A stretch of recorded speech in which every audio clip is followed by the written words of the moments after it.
এবার ভারতে গিয়ে বিশ্বকাপ না খেলার সিদ্ধান্ত নিয়েছে আয়ারল্যান্ড। বাংলাদেশের সঙ্গে ভারতের টানাপোড়েন নিয়ে আলোচনা সমালোচনা মাটিতে না পড়তেই আয়ারল্যান্ডের এমন সিদ্ধান্তে নতুন সমীকরণ তৈরি হয়েছে ক্রিকেট দুনিয়ায়। ক্রিকেট ভিত্তিক ওয়েবসাইট ক্রিকবাজকে আয়ারল্যান্ডের কর্মকর্তা জানিয়েছেন, ভারতে গিয়ে গ্রুপ পর্বের ম্যাচ খেলতে চায় না আয়ারল্যান্ড। 2026 টি-20 বিশ্বকাপে বাংলাদেশ ক্রিকেট বোর্ড আয়ারল্যান্ডকে গ্রুপ অদলবদলের প্রস্তাব দিলে এমন সিদ্ধান্তের কথা জানিয়েছে আয়ারল্যান্ড। ফলে আন্তর্জাতিক ক্রিকেট কাউন্সিল বি গ্রুপে থাকা আয়ারল্যান্ডের ম্যাচ শ্রীলঙ্কা থেকে না সরানোই এটা নিশ্চিত যে গ্রুপ পর্ব শ্রীলঙ্কায় খেলবে আয়ারল্যান্ড সহ আয়োজক শ্রীলঙ্কা, অস্ট্রেলিয়া, জিম্বাবুয়ে, ওমানের সঙ্গে।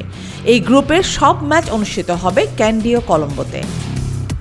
অন্যদিকে গ্রুপ সিতে থাকা বাংলাদেশের প্রতিপক্ষ ওয়েস্ট ইন্ডিজ, ইংল্যান্ড, নেপাল ও ইতালির সঙ্গে কলকাতা ও মুম্বাইয়ে খেলা থাকলেও নিরাপত্তাজনিত উদ্বেগের কারণে ভারত সফরে যেতে অনিচ্ছুক বাংলাদেশ। শনিবার ঢাকায় বিসিবির সঙ্গে আইসিসির এক বৈঠকে ন্যূনতম লজিস্টিক সমন্বয়ের মাধ্যমে বিষয়টি সমাধানের লক্ষ্যে আলোচনায় বসে। একই সঙ্গে বিসিবি খেলোয়াড়, সমর্থক, গণমাধ্যম কর্মী ও কর্মকর্তাদের নিরাপত্তার কথা উল্লেখ করে বাংলাদেশের ম্যাচগুলো শ্রীলঙ্কায় সরিয়ে নেওয়ার জন্য তাদের আনুষ্ঠানিক অনুরোধ পুনর্ব্যক্ত করে বিসিবি।